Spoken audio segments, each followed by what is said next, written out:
শুরুতেই ফ্ল্যাশ লাইটের আলোয় আমরা জেনে নেব বিনোদন জগতের সর্বশেষ আপডেটস। তোমার চোখে আকাশ আমার জাদু জান পূর্ণিমা।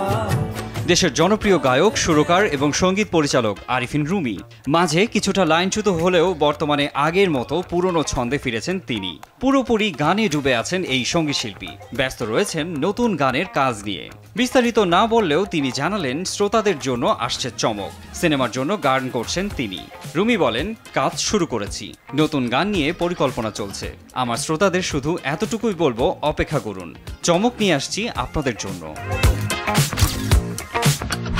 দেশের অগ্রগণ্য সাংস্কৃতিক ব্যক্তিত্ব, অভিনয় ও আবৃত্তি শিল্পী, বাংলাদেশ আবৃত্তি সমন্বয়ক পরিষদের সভাপতি, সম্মিলিত সাংস্কৃতিক জোটের উপদেষ্টা পরিষদ সদস্য আসাদুজ্জামান নূরকে মিরপুরের একটি হত্যা মামলায় রবিবার রাতে গ্রেপ্তার করা হয়। তাকে গ্রেপ্তার করায় দেশের সংস্কৃতি কর্মী সহ সাধারণ মানুষ উদ্বিগ্ন। এক বিবৃতিতে সম্মিলিত সাংস্কৃতিক জোট সহ দেশের সংস্কৃতি অঙ্গনের বিভিন্ন মাধ্যমের 11টা মোর্চা এই গ্রেপ্তারের নিন্দা ও প্রতিবাদ জানায়। সেই সাথে তাকে অবিলম্বে নিঃশর্ত মুক্তি দেওয়ার জন্য দাবি জানায়। ধুম সিরিজের ছবিতে খল চরিত্রদের কেন্দ্র করে দর্শকের বাড়তি কৌতূহল থাকে। সূত্রের দাবি, সিরিজের চতুর্থ পর্বের জন্য নির্মাতারা দক্ষিণী অভিনেতা সূর্যকে নির্বাচন করেছেন। সূর্যের কাছে এই চরিত্রের জন্য প্রাথমিক পর্যায়ে প্রস্তাব গিয়েছে। তিনি যদি রাজি হন তাহলে ধুম 4 অভিনেতার ক্যারিয়ারে দ্বিতীয় হিন্দি ছবি হতে চলেছে।